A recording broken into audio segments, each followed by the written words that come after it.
ایسے لوگوں کو جانتا ہوں جو کسی نوکری میں کہیں لگ گئے نا تو کسی نے داڑھی کاٹ لی, کسی نے لباس ہی بدل دیا. مولانا لوگ بڑی عجیب نظر سے دیکھتے ہیں کہ داڑھی والا ہے, ٹوپی والا ہے. میں نے کہا یار پھر تو نے کیا کیا؟ کہا میں نے لباس بدل دیا. نہ بدلتا, قسم سے کوئی کسی بھی نظر سے دیکھ رہا تھا. تجھے لباس وہی رکھنا تھا جو خدا کو بھی پیارا ہے, مصطفیٰ کو بھی پیارا ہے.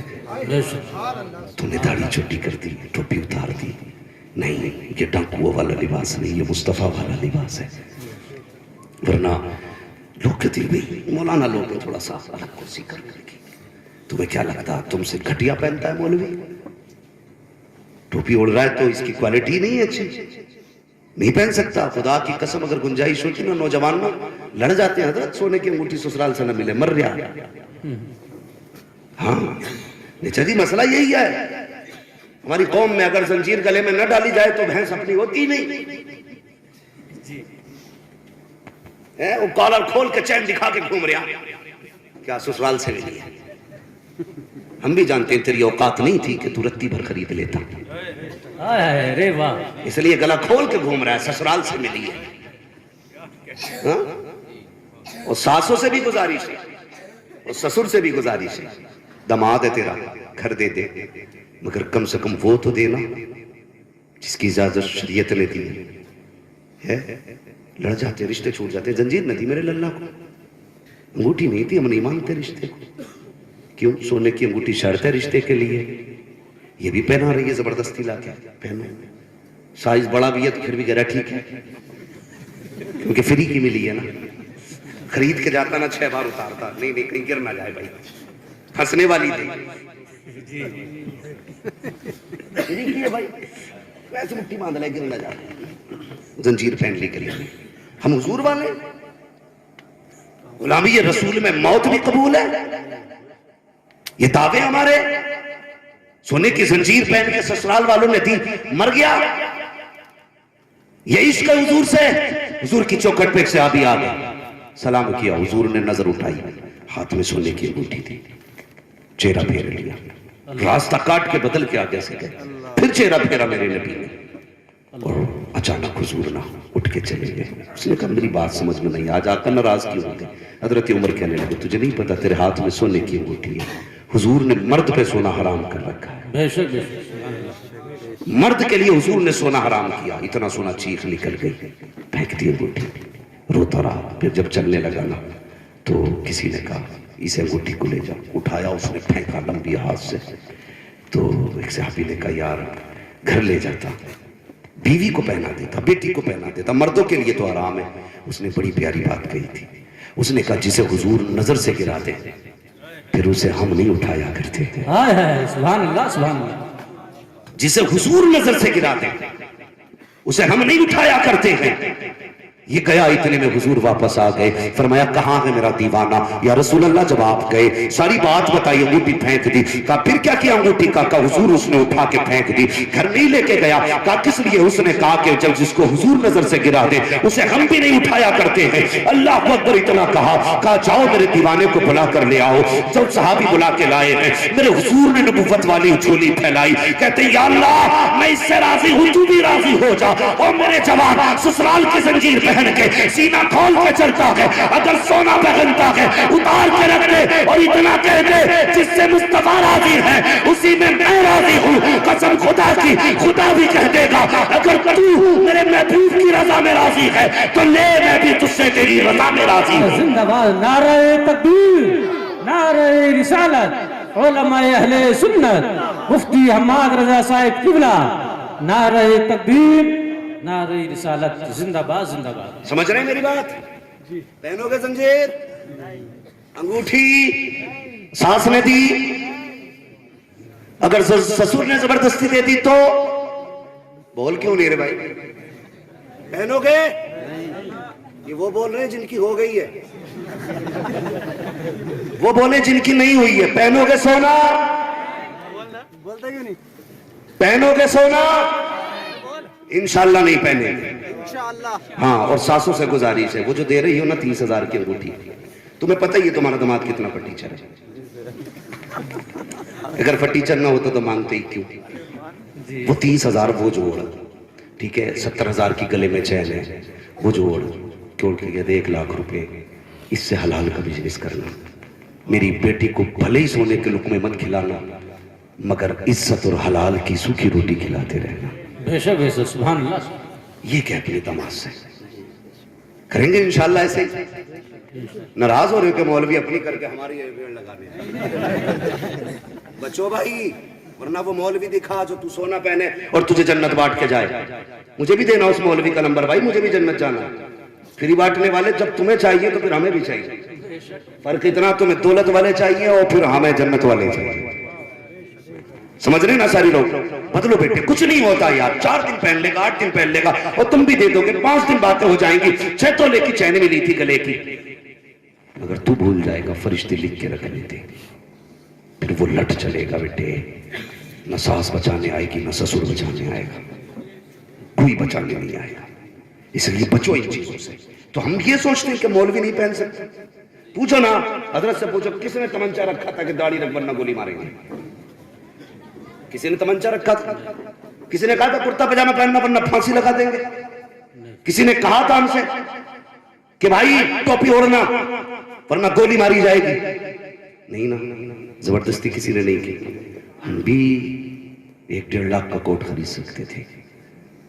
ہاں ہم بھی کیپ لگا سکتے تھے 60-70 ہزار کا. لیکن ہم نے زمانے کو نہیں دیکھا، ہم نے مدینے کو دیکھا ہے. سبحان اللہ سبحان اللہ. رسول مرنے کی طرف دیکھ نہ جینے کی طرف دیکھ، جب چوٹ لگے دل کو مدینے کی طرف. سبحان اللہ سبحان اللہ. ہم نے اس کی پرواہ نہیں کی تم کیا کہو گے، پرواہ اس کی کہ حضور کیا کہیں گے. یہی وجہ ہے کہ ہم نے حضور کا لباس نہیں چھوڑا، حضور کا دیا ہوا کپڑا ہم نے نہیں چھوڑا، ان کا دیا ہوا چہرہ ہم نے نہیں چھوڑا. اس لیے حقیق سمجھتے ہیں لوگ ہمیں کہ ہم کرتا پجامہ والے ہیں. یہ 130 روپے میٹر مل جاتا، 250 روپے سلائی جاتی ہے. نہیں جی، اگر حضور 70,000 روپے میٹر کا کپڑا لازم کر دیتے تو علماء وہی پہنتے. بے شک بے شک. اور اللہ دیتا، اور گارنٹی کے ساتھ کروں. میں نے صاحب کو دیکھا نا، سفید کوٹ پینٹ میں تھے، وہ 4 آگے پیچھے تھے لیکن 3-4 جگہ دھبے لگ رہے تھے ان کے کپڑوں. میں نے کہا واہ رے ہے تو 10 لاکھ کما کے بھی دھبے والا پہن رہا ہے، یہ 5,000 میں بھی دیکھ کتنی صاف پہن کے بیٹھا ہے. یہ مسئلہ ہوتا ہے نا جی. تو اللہ پہن پاتا ہے. کبھی کسی کو حقیر نہ سمجھنا، خاص کر علم والوں کو. اتنی آسانی سے قرآن نہیں آتا، بے شک. اتنی آسانی سے قرآن نہیں آتا. ہمارے گھروں کے اندر کوئی گھر ایسا جس میں گیزر نہ ہو؟ آج کے دور میں تو سب میں ہی ہے، اور کہیں بھی نہ تو ڈرم میں گرم ہو رہے ہیں جی، آگ تو جلی رہی ہے. مگر پوچھو ان قرآن والوں سے، پوچھو ان پڑھانے والوں سے. ہاں قادریہ میں جب ہم پڑھتے تھے نا، کہاں گے بھائی مولانا، تو اتنا ٹھنڈا ہوز کا پانی ہوتا تھا بھائی کہ ہاتھ ڈالو تو پتہ ہی نہیں لگتا تھا کہ ہاتھ پانی میں ہے یا پانی ہاتھ پہ ہے. یہ ساری ٹھنڈکیں رہتی ہیں مدرسوں کے اندر. بہت غور سے سننا اس بات کو جو میں بتانے لگا. اتنا ٹھنڈا پانی ہوتا ہے، ہر گھر میں گیزر. طلبہ مدرسے کے گزارش پڑھنے والوں سے، اگر دکان پہ کسی امیر کے بیٹے کو چیز لیتے دیکھو نا تو دل تھوڑا نہ کرنا. عصر کے بعد بچے مدرسے کے نکلتے ہیں، دکانوں کے آگے لائن لگی ہوتی ہے. کوئی کہتا مجھے یہ چاہیے، مجھے یہ چاہیے، مگر وہیں یہ قرآن پڑھنے والے بھی ہوتے ہیں. جی ان کا بھی چاہتا ہے کہ یار میں بھی یہ چیز لیتا، میں بھی یہ کھاتا، کاش میرے پاس پیسے ہوتے نا تو میں بھی یہ کھاتا. مگر کہاں سے کھائے؟ باپ نے کہا تھا بیٹے مزدوری کی ہے، لے 500 روپے لے کے چلا جا، اگلے مہینے آئے گا میں تجھے 1100 دے دوں گا. باپ نے بچے کو اس طرح سمجھا کے بھیجا. یہ 500 لے کے آ گیا. امیروں کے بچے بھی لاہوں میں تھے. اس نے نکل کے دیکھا دکان پہ ہر چیز بک رہی تھی. اس کا بھی جی چاہتا تھا میں بھی کوئی چیز خریدوں، لیکن پیسے نہیں تھے. غربت اجازت نہیں دیتی تھی. بغل میں ہاتھ ڈالے کھڑا رہا، لیکن کسی کی جیب نہیں کاٹی، کسی کا پیسہ نہیں چرایا، کسی کا حق نہیں مارا. مشیت کا نقیب آواز دے رہا تھا بچے پریشان نہ ہونا میرے بندے، حساب مت لگا. ایک دن ایسا بھی آئے گا، یہ جو آج پیسوں میں کھیل رہے ہیں، ایک دن ایسا آئے گا یہ تیرے پیچھے ہاتھ باندھے کھڑے ہوں گے، تو ان کے آگے امام بن کے کھڑا ہوگا. آج صبر کر لے، کل اتنی عزت دوں گا کہ تو منبر پہ بولے گا، یہ بیٹھ کر کے سنیں گے. ہم سمجھ گئے عزت دولت میں نہیں ہوتی ہے، عزت خدا کی رحمت میں ہوا کرتی ہے. اور سب سے زیادہ رحمت انہیں ملتی ہے جو قرآن سے بھی پیار کرتا ہے، مصطفیٰ جانے رحمت سے بھی پیار. سبحان اللہ سبحان اللہ. زندہ باد زندہ باد. بے شک. یا رسول اللہ زندہ باد. سبحان اللہ سبحان اللہ سبحان اللہ یا بھائی ادارہ دیکھا ہے نا آپ لوگوں نے؟ دیکھا نا ادارہ؟ کیوں نہیں بول رہے؟ جس مدرسے کے بچوں کی فراغت کے لیے آپ یہاں بیٹھے ہوئے ہیں، مدرسہ دیکھا ہے نا وہ؟ بے شک سارے ہی لوگوں نے دیکھا ہے۔ ہاں ہو سکتا ہے کہ غدر پور والوں نے نہ دیکھا ہو، لیکن انہوں نے تو دیکھا ہی ہوگا جن کے بچے پڑھ رہے ہیں۔ جی کتنی چارپائیاں ہیں بچوں کے سونے کے لیے؟ کوئی نہیں قاری صاحب قبلہ ہے کوئی بیڈ؟ کوئی چارپائی؟ نہیں ہمارے گھر میں کوئی بچہ ایسا ہے جو چٹائی پہ سوتا ہو؟ نہیں بہت غور سے میری بات سننا، میں خطابت کا لوہا منگوانے نہیں آیا ہوں یہاں پر، ہے خطیب تو یہ لوگ ہیں، علامہ اخلاق جیسے لوگ، ہم لوگ تو بس ان کی دعاؤں کا اثر ہے جو تھوڑا بہت ادھر ادھر چل رہے ہیں۔ یہ ان کا کرم ہے کہ مجھے اس لائق سمجھا کہ یہاں تک پہنچایا۔ بس میری بات غور سے سننا، ہمارے گھروں میں ہے چارپائی ایسا کوئی بچہ جو نیچے لیٹتا ہو؟ میں اپنے بچوں کو جانتا ہوں، اگر میرے بچے بنا چپل کے فرش میں پیر رکھ دیں تو میری بیوی چیختی ہے، کہتی ہے نزلہ ہو جائے گا، جی بے شک کھانسی ہو جائے گی، اور ہم دیکھتے ہیں اپنی آنکھوں سے 5 منٹ بچہ فرش پہ ٹہل لے، کسی کی ناک چل جاتی ہے، کسی کو زکام ہو جاتا ہے، کسی کے پھیپھڑوں میں درد ہوتا ہے، لیکن آؤ آ کر کے دیکھو، یہ 5 منٹ کی میں نے بات کی ہے جو بچے بغیر جوتے کے فرش پہ گھر میں ٹہل لیتے ہیں، لیکن آؤ اداروں کے اندر دیکھو، بچوں کے بستر بھی آ کے چیک کرو، کتنے تو اتنے غریب بچے بھی ہوتے ہیں جن کے بستر پہ پیر رکھو تو سردی فرش کی پیروں پہ محسوس ہوتی ہے۔ اتنی سردی کے عالم میں ایسے ایسے گدے ہوتے ہیں کہ جس میں فرش کی ٹھنڈک کا احساس لحاف کے اندر ہوا کرتا ہے۔ وہ کچھ ایسے بھی بچے ہوتے ہیں جو ایک ہی بستر میں 5 سال مدرسے میں گزار دیتے ہیں، ایک ہی لحاف کے اندر 10 سال مدرسے میں گزارنے والے ایسے بھی طلبہ ہوتے ہیں، لیکن دعوے کے ساتھ کہتا ہوں جاؤ پورے تم قدر پور کا جائزہ لے لو، کوئی یہ نہیں کہہ سکتا ہے کہ ہم نے ادارے کے اندر کسی بچے کو ہم نے چارپائی پہ لیٹے دیکھا ہے،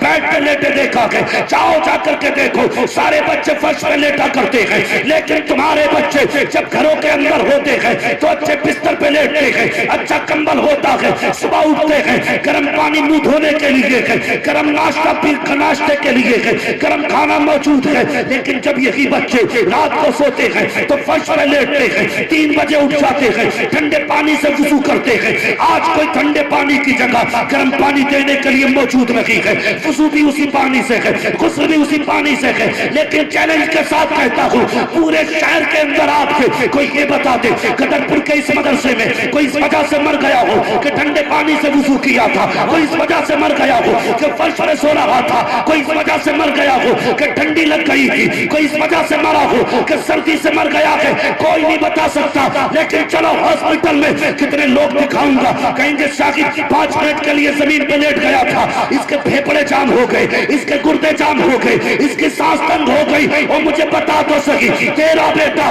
5 منٹ کے لیے ننگے پیر فرش پہ آ جائے تو ٹھنڈ لگ جاتی ہے۔ یہ پوری سردیاں بغیر لحاف کے، بغیر بستر کے، بنا بوسوں کے ٹھنڈے فرش پہ چلتے ہیں، بیماری کیوں نہیں لگتی ہے؟ کوئی جواب نہیں ہے۔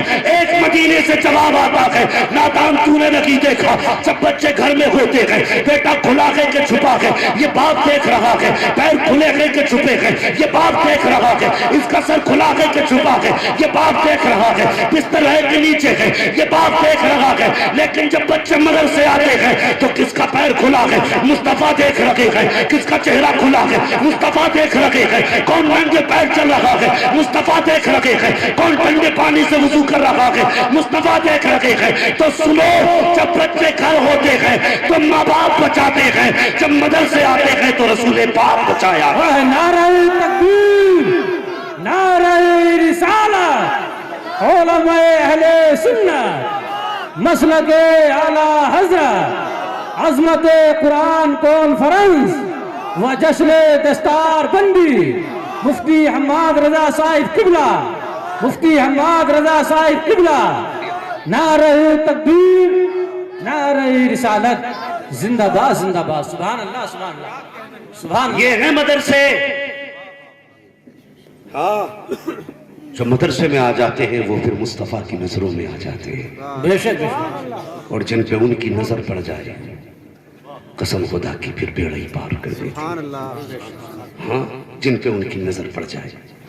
ایک بار ابو جہل کے بیٹے پہ نظر پڑی تھی، ایک بار پڑھی، فرمانے لگے حضور، دامن پکڑ لیا، فرمایا اکرما رب نے بڑا حسین بنایا ہے، میرا کلمہ پڑھ لے میں تجھے جنت لے جاؤں گا۔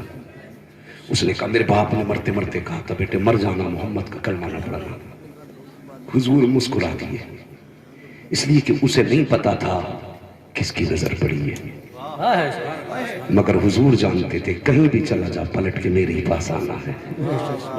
کہا جب تک ٹکے نہ تھے تو کوئی پوچھتا نہ تھا، تم نے خرید کر ہمیں انمول کر دیا، تم نے خرید کر ہمیں انمول کر دیا۔ مسکرائے نا حضور، اس نے بھاگ لگا دی، دوڑتا رہا، لوگوں مجھے بچاؤ، مجھ پہ محمد کی نظر پڑ گئی ہے۔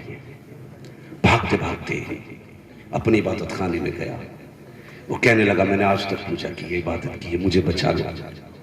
تو آواز آئی تھی تجھے اب کون بچائے گا، تجھ پہ نظر محمد کی پڑ گئی ہے۔ ہاں جس پہ حضور کی نظر پڑ جائے، میں ان کی نظر کی بات کرنے لگا ہوں، جس پہ ان کی نظر پڑ جائے۔ نے سوچا اچھا آج تو ہمارے ہو کے یہ ان کی بولی بول رہے، لیکن پتہ نہ تھا زمین و زمان تمہارے لیے، مکین و مکان تمہارے لیے، چنین و چنا تمہارے لیے، بنے دو جہاں تمہارے لیے۔ بھاگ لگا یہ کرمان اپنی عبادت خانے سے نکل کے، تو پھر مر جانا ہی بہتر ہے، جب کوئی نہیں بچائے گا تو مر جاتے۔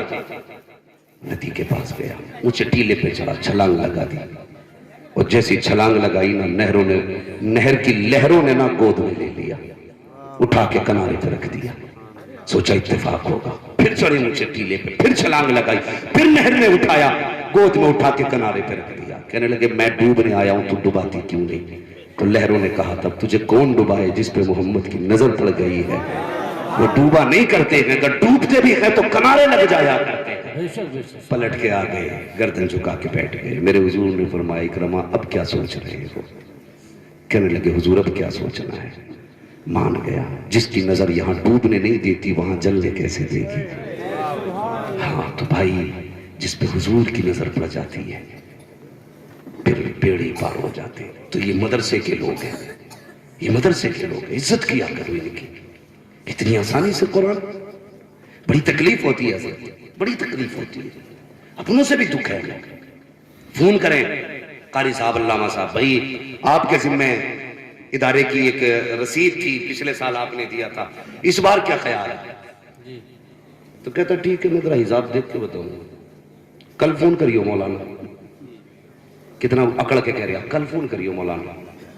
او بھائی اگر یہ کسی کا نام لے دینا تو خوش ہو جایا کرو، فیصلہ ان کا نہیں ہوتا، فیصلہ مدینے والے کا ہوتا ہے۔ سبحان اللہ سبحان اللہ۔ اس لیے کہ اگر میں یہ سوچوں مدرسہ میں چلا رہا ہوں یا میری وجہ سے میری جیب سے مدرسہ چل رہا ہے تو سوچ غلط ہے۔ میں کئی ایسے ادارے کے محتمم حضرات کو جانتا ہوں کہ جب راشن ختم ہوتا ہے نا اور کوئی سہارا نہیں ہوتا تو رات کو مصلی بچھاتے ہیں اور رو کے کہتے ہیں یا رسول اللہ گھر بھی آپ کا، مہمان بھی آپ کے، یہ بھوکے رہے تو میرا کچھ نہیں جائے گا۔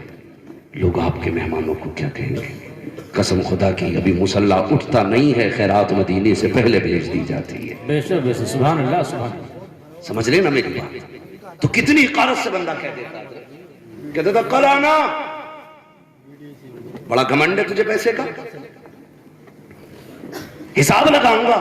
پھر لاک ڈاؤن ہو گیا تھا، لاک ڈاؤن ہوا تھا نا پیچھے، تو ایسا لگ رہا تھا سارا لاک ڈاؤن کا اثر کسانوں پہ ہی پڑ گیا۔ عشر نہ دیا انہوں نے، کہہ رہے لاک ڈاؤن ہے، کسی کا 3 کوئنٹل کی جگہ 2.5 کوئنٹل نکلا لاک ڈاؤن کی وجہ سے، بیگے میں فری تھے، ایسی کھیتی کی، میں سچ بتا رہا ہوں میرے یہاں تو اس سے بہتر گنا کبھی ہوا ہی نہیں جتنا لاک ڈاؤن میں ہوا تھا، کیوں ٹھلوے تھے اس کی نلارے تھے، پہلے اتنا ہوتا تھا پھر اتنا موٹا ہوتا، کہہ رہا لاک ڈاؤن رہ گیا، اس لیے مولانا آپ کے نام ایسا ہی ہے کچھ، یہ حالات ہے ہماری قوم کے۔ بھائی رازق رزاق کون ہے؟ بولے کیوں نہیں بول رہے؟ پتہ نہیں ہے؟ رزاق کون ہے؟ روزی کون دیتا ہے؟ اللہ۔ جھوٹ نہ بولیو، اگر جھوٹ بولو گے وہ جبڑوں میں سے نکالنا جانتا ہے۔ ہاں کہہ رہے لو جی مولوی نے ہمارا کیا بگاڑ لیا، جتنی زکوٰۃ نہیں دیتے اتنی بڑھیا فصل ہو رہی، یہی تو کہتے تھے۔ ارے اس نہ دے رہے اچھی فصل ہوئی ہے، جو دیتے ہیں نا مسجد مدرسوں میں ان کی تو فصل ہی ماری گئی۔ یہ حالات ہماری قوم کے۔ لاک ڈاؤن میں کہا فصل کو نقصان، اور لوگ حقارت سے دیکھتے ہیں۔ کئی لوگوں نے اس بات کا ذکر کیا کہ فلاں مولانا کو دیکھا نا تو وہ رستہ کاٹ کے چلا جائے، کہیں کچھ لے نہ لے مجھ سے۔ گارنٹی کے ساتھ کہتے ہیں اتنا بڑا مجمع ہے، جاؤ پورا علاقہ اکٹھا کر لو، تم تو کچھ بھی نہیں ہو، اکٹھا کر لو۔ ایک بندہ کوئی بتا دے کسی نے قاری عبد الجبار کو اپنے بچوں کے لیے بھیک مانگتے دیکھا ہو؟ صحیح بات۔ علامہ اخلاق صاحب کو کسی نے 20 روپے کا سوال کرتے دیکھا ہو یہ کہہ کہ آج میرے گھر میں چائے کی پتی نہیں ہے؟ یہ اتنی خوددار قوم ہے، یہ مر تو سکتی ہے لیکن اپنے لیے بھیک نہیں مانگ سکتی، نہیں مانگ سکتی بھیک۔ ورنہ دھرنا دینا نیتاؤں سے ہی تھوڑی آوے، مولویوں سے تو آوے ہے۔ اگر سارے ایک بار میٹنگ کر لینا کہ نماز نہیں پڑھانی ہے جب تک 25,000 تنخواہ نہیں ہو جائے گی، ایک دم مت کہو حضرت، لوگ اتنی آزاد ہے، کہتے کہ امام نہیں ہم بھی گھر سو رہے، اللہ سے کہتے ہیں وہ پڑھانی نہیں آئے تو ہم پڑھتے کہاں؟ ہاں یہ نہیں، لیکن کبھی کوئی ناراض نہیں ہوا۔ تم 5,000 دیتے ہو، بڑا ظلم کیا لوگوں نے، بڑا ظلم کیا۔ لوگ ڈاؤن ہوا جن کی تنخواہیں 8,000 تھی اماموں کی، نہ ان کی 5 کر دی، کہہ رہے 5 میں کرنی امامت تو نکلو۔ اور مولانا سے بھی گزارش ہے بھائی مہربانی کرے تم بھی نہ بالکل وہ مات کام مت کیا کرو جیسے رانا گھر ڈھونڈتی رہتی ہے نا، یہ مسئلہ نہیں ہونا چاہیے۔ امام ظہر میں اثر میں جائے گا، ظہر میں پہلے آ کے دوسرا امام بیٹھ جائے گا، مجھے رکھ لو۔ علامہ شہریار صاحب نے بھی تھوڑی سی گفتگو کر دی، حالانکہ وہ ان کا مقصد اس گفتگو میں اسٹیج پہ تھا علماء کی حقارت کرنا نہیں تھی، اماموں کی تذلیل نہیں تھی، لیکن جو آدمی بولتا ہے کبھی کبھی اس کی زبان سے کچھ زیادہ بھی نکل جاتا ہے، ہوتا ہے نا، انسان ہے، نکل گیا۔ ان کی کوئی وہ مسئلہ نہیں تھا، لیکن کتنے کمنٹ ان پہ ہوئے، آگ لگ گئی، اور کچھ نے ایسے ایسے اشعار لکھ دیے، ان پہ تو توبہ لازم نہیں تھی لیکن اس پہ کلمہ تک لازم ہو گیا۔ شرم آنی چاہیے، حیا آنی چاہیے۔ میں صرف اتنا کہنا چاہتا ہوں تحریر لکھنے والوں سے، تم یہ گندگی کب نکالو گے؟ امام اصل میں جائے گا، تو ظہر میں جا کے بیٹھ جاتا ہے، جسے ملے یوں وہ کرے کیوں؟ تمہارے اندر اتحاد نہیں تو دوسروں کو سمجھانے جاؤ گے؟ اتحاد اپنی صف میں پیدا کرو، اور یہ کوشش کرو۔ میں تو کہتا ہوں یار کتنے اماموں کے فون آتے ہیں، تمہیں 40,000 پہ اعتراض ہے نا، تمہیں 60 پہ اعتراض ہے، تمہیں 30 پہ اعتراض ہے، بیٹے 8 دن میرے ساتھ رہ لے، چھٹی کا دودھ یاد نہ آ جائے تو پھر بات کرنا، تو اپنے لیے کماتا ہے، خدا کی قسم ہم حضور کی امت کے لیے کمایا بے شک بے شک، سبحان اللہ سبحان اللہ، نہیں بولتے یا رسول اللہ زندہ باد، بہت اچھا۔ تو گھر میں لیٹانا، پوچھ علامہ اخلاق کے گھر سے کتنے چولہے جلتے، ہم جانتے ہیں، تمہیں تو کچھ بھی نہیں پتا، تمہیں نذرانے دکھائی دیتے کہ غریب کی ہچکیاں دکھائی نہیں دیتی۔ ہم نہیں چاہتے تھے ان باتوں کو منظر عام پہ لائیں، لیکن نہ تم صدمے ہمیں دیتے، نہ ہم فریاد یوں کرتے، نہ کنتے راز سربستہ، نہ یوں رسوائیاں۔ گزارش ہے اماموں سے تم بھی خیال کرو، کتنے اماموں کو اس لیے نکالا گیا۔ ایک امام کا فون آیا، اس نے کہا میری بیٹی ہاسپٹل میں تھی، میں کچھ دن لیٹ ہو گیا نا تو میری تنخواہ بھی کاٹی ہے، وہ مجھے نکال رہے۔ اس نے کہا بیٹی کے علاج میں 50,000 کا قرض مند ہو گیا، 50,000 کا قرض مند ہو گیا یار۔ اور پھر بجائے اس کے کہ ہماری قوم کو یہ کہنا تھا تو ہمارا امام ہے، دکھ نہ کر، بیٹی کے علاج کا پیسہ بھی ہم دیں گے، تیری باقی دنوں کی تنخواہ بھی ہم دیں گے۔ کیا چلا جاتا دے دیتے تو کوئی چلا جاتا، لیکن انہیں ڈر اس لیے نہیں تھا، یہ نکلے تو نکلے، اس سے پہلے 3 کے فون آ چکے، مجھے رکھا جائے، مجھے رکھا جائے۔ خیال کیا کرو، تو میری قوم سے گزارش ہے اپنی ساری غریبی مدرسے اور اماموں کو نہ دکھایا کرو، نہ دکھایا کرو یار۔ ایک بندہ ایک کسی ریسٹورینٹ میں بھی یا کسی بھی ورک شاپ میں کام کرتا ہے نا، تو اس کا جو مینیجر ہوتا ہے نا، اس کی برے وقت میں اس کے کام آتا ہے، بنا دھرم بنا ذات دیکھے ہوئے بندہ مدد کرتا ہے ایک دوسرے کی۔ لیکن تم تو اپنے امام کے اتنے بھی نہ ہو سکے، اس کی برائی اس کے دکھی کے دنوں میں اس کے کام آ جاتے ہیں۔ بے شک صحیح بات۔ کتنا ستم کرتے ہیں ہم، اور سوچتے ہیں امام ایسی پڑھا دے کہ مرتے ہی جنت میں چلا جائیں، 3000 تنخواہ میں دے گا، ہو سکے کسی دن بغیر وضو کے نماز جنازہ پڑھا دے۔ چیک کر رہا میٹر کیا؟ غصے میں انہوں نے اگر کہہ دیا اچھا یہ وہ ہے جن نے دعوت کو منع کری تھی تو ٹھیک ہے، تیرا تب دن تھا آج ہمارا دن۔ پھر کیا ہوگا بھائی؟ کہہ بھی نہیں سکتے، کفن سے منہ نکال کے بھائی دوسرا پڑھا دو۔ انہیں بنا وضو پڑھائی، انہیں راضی رکھا کر، راضی رکھا کر۔ وہ میں ہنسنا ہنسانا بھی نہیں چاہتا، لیکن بات یاد آئی تو کہہ دوں۔ غالباً علامہ مشتاق احمد نظامی نے اس بات کو لکھا ہے کہ وہ کوئی امام تھا نا تو لوگ تنخواہ نہیں دے رہے تھے، وہ چلا گیا بنا تنخواہ کے، اس نے خط لکھ دیا میں نے جتنے دن نمازیں پڑھائی ہیں ساری بغیر وضو پڑھائی ہیں۔ اب وہ پڑھنا لیے گھوم رہے تھا پورا گاؤں، جی اب کیا ہوگا؟ تو سب کا فتویٰ تھا بھائی دوبارہ پڑھو، یہی حکم ہے شریعت کا۔ امام کہتے میں نے بنا وضو پڑھائی ہے تو لازم ہے آپ پہ آپ دوبارہ پڑھو، تو بولے بھائی 10 سال کی لوٹانے سے بہتر ہے بلا کے ڈبل دے دو۔ ہے